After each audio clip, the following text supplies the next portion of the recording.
Hi friends, welcome back. तो भैया अचानक अरबी शेखों ने रमजान में की पूजा है। चलो देखें, वीडियो शुरू करते हैं। वीडियो शुरू करने से पहले अगर आप चैनल पर नए हो और आपने अभी तक सब्सक्राइब नहीं किया तो जल्दी से पहले सब्सक्राइब के बटन और बेल आइकन को क्लिक कर लो ताकि आपको हमारे सारे न्यू वीडियोस के नोटिफिकेशन मिल जाएं जैसे हम अपलोड करें। अगर आपको वीडियो पसंद आता है प्लीज लाइक कीजिए। चलिए शुरू करते हैं। दुनिया भर से सनातन धर्म की सारी खबरों से रहना चाहते हैं अपडेट, तो सब्सक्राइब करें द साइंटिफिक हिंदू को। दोस्तों, ये हैं पीठाधीश्वर जगत गुरु परमहंस आचार्य। इन्होंने एक बात कही है, सोचा आपको बता दें, मुझे अच्छी लगी। इन्होंने कहा कि एक ना एक दिन भारत हिंदू राष्ट्र जरूर बनेगा। चंद लोग हैं जो फंड लेकर भारत का माहौल बिगाड़ रहे हैं। देश का बंटवारा धर्म के आधार पर हुआ तो पहले हिंदू राष्ट्र बनेगा। क्योंकि देश का बंटवारा धर्म के आधार पर हुआ तो पहले हिंदुस्तान हिंदू राष्ट्र बनेगा संवैधानिक रूप से। मैं अखंड भारत चाहता हूँ। जब हिंदू राष्ट्र बन जाएगा तब सभी मुस्लिमों को हिंदू बनाया जाएगा। उन्होंने कहा कि संवैधानिक रूप से भारत को हिंदू राष्ट्र बनाया जाएगा। और तो और इन्होंने ये भी कहा आगे कि हर मुस्लिम महिला के लिए इस्लाम नरक बन गया है, उनको हिंदू धर्म में घर वापसी करनी चाहिए। कुछ लोग कह रहे हैं कि ये विवादित बयान है। आचार्य ने आगे कहा कि इस्लाम में मुस्लिम महिलाएं बच्चे पैदा करने वाली मशीन होती हैं। धरती पर अगर महिलाओं के लिए नरक है तो वह इस्लाम में। कौन महिला चाहेगी कि उसके पति की 4-5 बीवी रहें?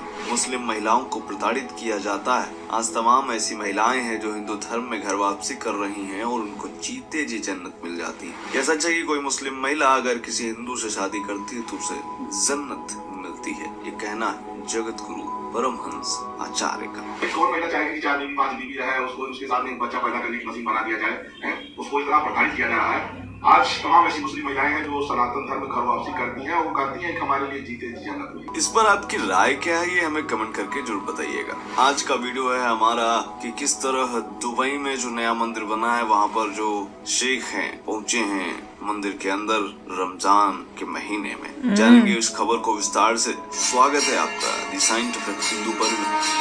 मेरा नाम है धीरेन्द्र और रमजान के टाइम मंदिर में आए हैं साइंटिफिक हिंदू। तो दोस्तों, आपको बता दें कि अबू धाबी में जो मंदिर बना है उसमें रिकॉर्ड बनाकर रख दिया है। एक बड़ी ही दिलचस्प जानकारी सामने आई है। इससे पहले आपको बता दें कि ये मंदिर भक्तों के लिए 1 मार्च से खोला गया था और इस्लामिक देश में इतनी जबरदस्त तरीके से ऐसे रिकॉर्ड बनना काफी हैरानी की बात है। दरअसल हर वीकेंड पर करीब 50,000 लोग दर्शन करने आते हैं।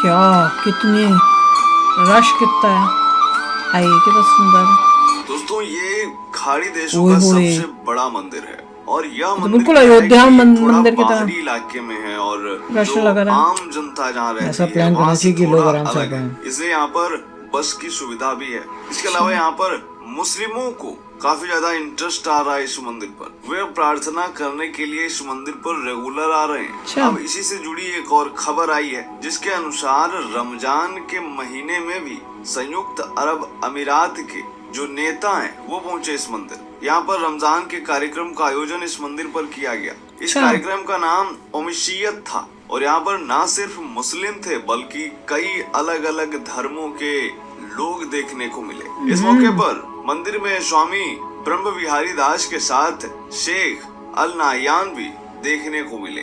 और तो और सबसे हैरानी की बात ये है जो कट्टरपंथियों को बर्दाश्त नहीं आएगी, वो ये है कि रमजान का ये महीना चल रहा है और यहाँ पर जो खाना परोसा गया मंदिर में वो स्वयं सेवकों द्वारा परोसा गया। और शेख नायान ने रमजान पर इस कार्यक्रम का आयोजन करने के लिए BAPS स्वामी संस्था का धन्यवाद दिया और प्रशंसा भी की। और इस मौके पर स्वामी ब्रह्म विहारी दास ने UAE के नेताओं और उनके प्यार और समर्थन के लिए भी धन्यवाद किया। और दोस्तों, ये पहली बार नहीं है कि जब रमजान या फिर ईद के अवसर पर ये मुस्लिम इस मंदिर आए हों या हिंदू मंदिर गए हों। इससे पहले भी तमाम अवसरों पर जो संयुक्त अरब अमीरात के बड़े बड़े नेता हैं वो अबू धाबी में बने इस मंदिर में नजर आ चुके हैं, वो भी हिंदू संतों के साथ। और सबसे बड़ी बात यह है कि जिस कद के ये नेता हैं उनका यहाँ पर आना और वो रमजान के दौरान काफी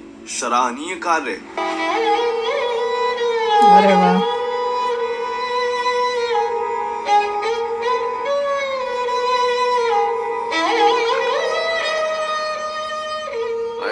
I'm very pleased to join you this evening in the spirit of respect, peace, a peace conveyed so beautifully by the handsome temple behind us.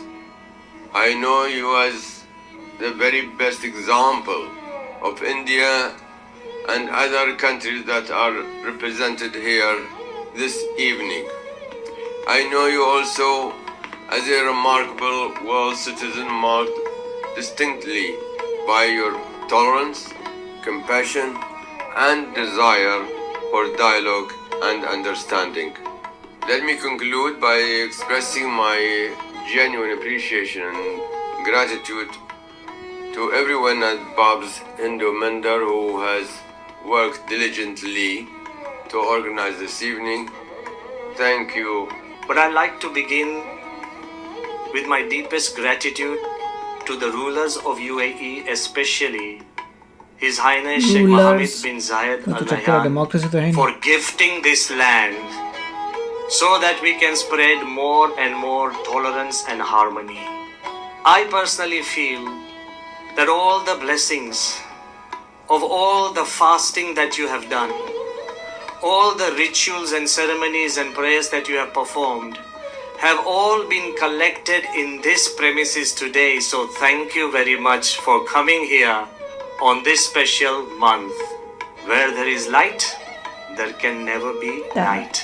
Where there is friendship like this, there cannot be other thoughts. Where there is harmony, there cannot be disharmony. Where there is love, there cannot be hate. I want to say today, in conclusion, in the courtyard of the BAPS Hindu Mandir in Abu Dhabi, be proud that Abu Dhabi is the new capital of harmony of the world. Thank you for coming here. क्योंकि भारत जैसे देशों में तो मंदिरों में आना तो दूर, एक तरह से हिंदुओं के खिलाफ हेट पहुंचाई जाती है। जगह जगह जाकर ये कहा जाता है कि रमजान चल रहा है, हनुमान चालीसा मत बजाना, प्रसाद मत लेना हिंदू मंदिरों से। ये सारी चीजें हमें भारत में देखने को मिलती हैं। अबू धाबी में जो कुछ भी हो रहा है वो अपने आप में चमत्कार के जैसा है। जैसे अभी उद्घाटन जब हुआ था तब किस तरह से बारिश हुई थी वो भी बढ़िया वाली बारिश, जिसे देखकर अरब भी खुश हो गया था। और अरब के नेता ये कह रहे थे कि शायद हिंदू मंदिर का ही चमत्कार है। यही कारण है कि जो वहाँ के इस्लामिक नेता हैं उनकी हिंदू मंदिरों में और महंतों तथा स्वामियों में काफी ज्यादा आस्था है। इसीलिए वह नियमित तौर पर इन मंदिरों में जाते हैं और एकांत में बैठ करके अपने मन को शांत करते हैं, फिर चाहे वह बड़े बड़े नेता ही क्यों ना हो। और एक तरफ भारत है जहां एक कट्टरपंथी वर्ग का बस चले तो मंदिरों को ही खत्म कर दे और हिंदुओं को ही भगा दे उनकी अपनी ही धरती से। बहुत अच्छा मैसेज दे रहे हैं ये, खास मतलब रमजान के टाइम में मंदिर में जाके वो अपने लोगों को दिखा रहे हैं, क्योंकि वो जो कट्टरपंथी सोच थी ना उसको बदल रहे हैं अब वो। मैं तो ये सोच रही हूँ जो बाकी जो इतने कट्टरपंथी देश हैं जैसे पाकिस्तान है जो बना ही मजहब के नाम पर है, वो कितना तड़प रहा होगा ये सब देखकर कि ये चल क्या रहा है। पाकिस्तान को प्रोग्रेस का क्या लेना देना? नहीं, पर पाकिस्तान को तो बड़ी प्रॉब्लम हो रही होगी ये सब देख। वो तो पाकिस्तान देखता होगा कि पाकिस्तान को ये कि हमें इकोनॉमी से क्या लेना देना, हमें प्रोग्रेस से क्या लेना देना। वो तो ऐसे ही लोग हैं। जो प्रोग्रेस है वो तो यूए नहीं करनी है, वो तो सऊदी अरेबिया नहीं करनी। हमने तो सिर्फ कटोरा लेके भीख मांगनी उनके पास जाके। लेना ही नहीं प्रोग्रेस है, तो उनका भी ये माइंडसेट है। जिन जिन कंट्रीज ने प्रोग्रेस करनी है, जिनको अपना फ्यूचर नजर आ रहा है, इलेक्ट्रिक व्हीकल आ रहे हैं, उनको पता चल रहा है पंगा हो रहा है, तो उनको ये है कि भैया हमें तो जो है टॉलरेंस चाहिए। हम चाहते हैं अगर हम दुनिया के साथ नहीं चल के इकट्ठे मिलके नहीं चलेंगे तो हमारा तो काम पूरा रेगिस्तान का रेगिस्तान है उनका। और मुंबई जो है दुबई से ज़्यादा स्ट्रॉन्गर होने वाली है क्योंकि नेचुरल रिसोर्सेज इंडिया में ज़्यादा है। तो रेगिस्तान में बड़ी बड़ी बिल्डिंगों के बदले लोग बोलेंगे हरियाली, बढ़िया जहाँ हरियाली है वहाँ बड़ी बड़ी बिल्डिंगों में रहेंगे, सब कुछ मिलता है। तो इवेंचुअली उनको अपना फ्यूचर नज़र आ रहा है, इसीलिए ये सब काम हो रहे हैं। अच्छा हो रहा है कि बाकी लोगों को भी दिखा रहे हैं वो कि ये करेक्ट रास्ता है, पकड़ लो अभी, नहीं तो ट्रेन निकल गई। तो फिर लाइफ में हुआ था, पहले वो रेगिस्तान था, सबके सब गरीब थे, ऑयल जो है ब्रिटिश को पता चल गया ऑयल है, ब्रिटिश ने खुदाई की, अब अमीर हो गए, अब ऑयल खत्म होगा, बैक टू स्क्वायर वन। क्यों? क्योंकि रिसोर्सेज नहीं है। बहुत फर्क पड़ता है। अब जिस लैंड में आपकी खेती बाड़ी नहीं होती तो आप खाएंगे क्या? That will remain a problem. ऐश तो कर ली तेल से इतने सालों पर अब दिख रहा है वो ऐश खत्म होने वाली है।